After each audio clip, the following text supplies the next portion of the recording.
নতুন বছরের শুরুতেই তীব্র শীতে কাঁপছে দেশ।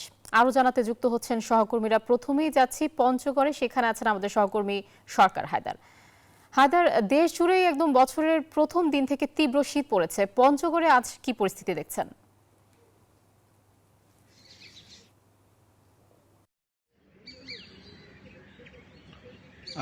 আপনাকে ধন্যবাদ।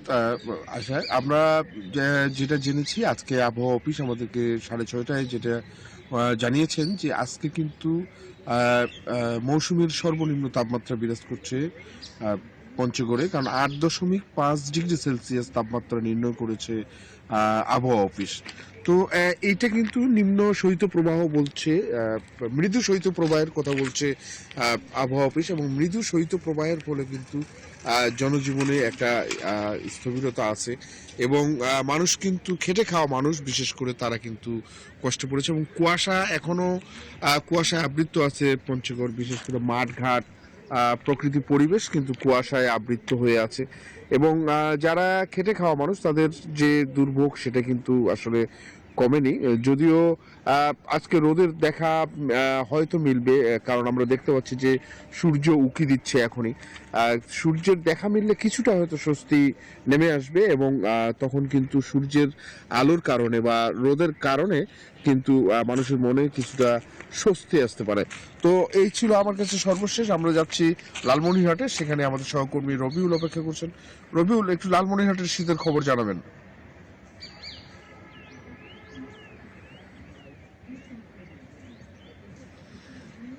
হ্যাঁ, ধন্যবাদ হায়দার। আপনি যেমনটি পঞ্চগড়ের খবর জানিয়েছিলেন, আমাদের লালমনিরহাটে কিন্তু 3 দিন ধরে মৃদু সদ্য প্রবাহ বয়ে যাচ্ছে। আজকে কিন্তু লালমনিরহাট জেলার সর্বনিম্ন তাপমাত্রা 9.5 ডিগ্রি সেলসিয়াস বলে আবহাওয়া অফিস আমাদের জানিয়েছেন। পাশাপাশি লালমনিরহাট জেলায় কিন্তু কুয়াশার চাদরে ঢেকে গেছে।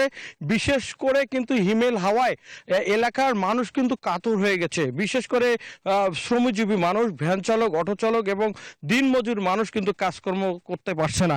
আপনারা যদি একটু দেখায় যে কুয়াশার চাদর ঢেকে গেছে গোটা লালমনিরহাট, এবং খেটে খাওয়া মানুষ কষ্টে আছে। বিশেষ করে ভাসমান কিছু লোক রয়েছে লালমনিরহাট জেলার স্টেশন থেকে শুরু করে বিভিন্ন স্থাপনা নিয়ে ভাসমান কিছু লোক বেশি কষ্টে পড়ছে। পাশাপাশি লালমনিরহাটের কালীগঞ্জ উপজেলার তুষভান্ডার রেল স্টেশনে একজন অজ্ঞাতনামা এক ব্যক্তি মারা গেছে ঠান্ডায়, এইটি আমরা জানতে পেরেছি। পাশাপাশি লালমনিরহাট জেলা প্রশাসক রফিক হায়দার আজকে কয়েকটি জায়গায় শীতবস্ত্র বিতরণ করবে বলে এমনটি আমাদেরকে জানিয়েছে।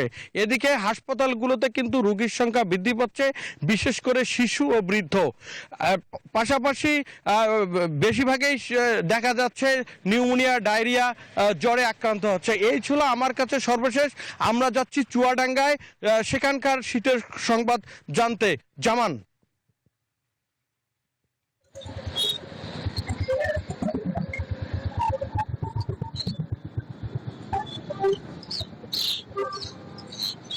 রবিউল, আপনাকে ধন্যবাদ।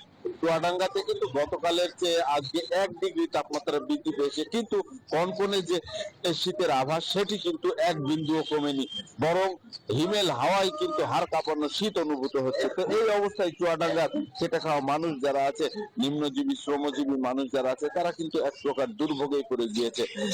সকাল থেকেই আমরা দেখতে পেয়েছি ঘন কুয়াশা। এই ঘন কুয়াশার ভিতরে শ্রমজীবী মানুষ, সাধারণ মানুষ, তারা কিন্তু শীতের গরম কাপড় মুড়ি দিয়ে অনেকটা কষ্ট ভোগ করেই কিন্তু বাড়ির বাইরে বেরিয়ে এসেছে।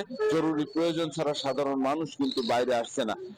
আমি এই অবস্থায় কিন্তু চুয়াডাঙ্গা সদর হাসপাতালে খোঁজ নিয়েছি। সেইখানে কিন্তু এই শীতের কারণে শীতজনিত রোগীর সংখ্যা অনেকটাই বেড়ে গিয়েছে। বিশেষ করে শিশু ও বয়স্কদের ভিতরে রোটা ভাইরাস জনিত ডায়রিয়া এবং ঠান্ডা জনিত রোগ বৃদ্ধি পেয়েছে। চিকিৎসক এবং সেবিকাদের কিন্তু অনেকটাই হচ্ছে দুর্ভোগ পোহাতে হচ্ছে এই সকল রোগীদেরকে সেবা প্রদান করতে।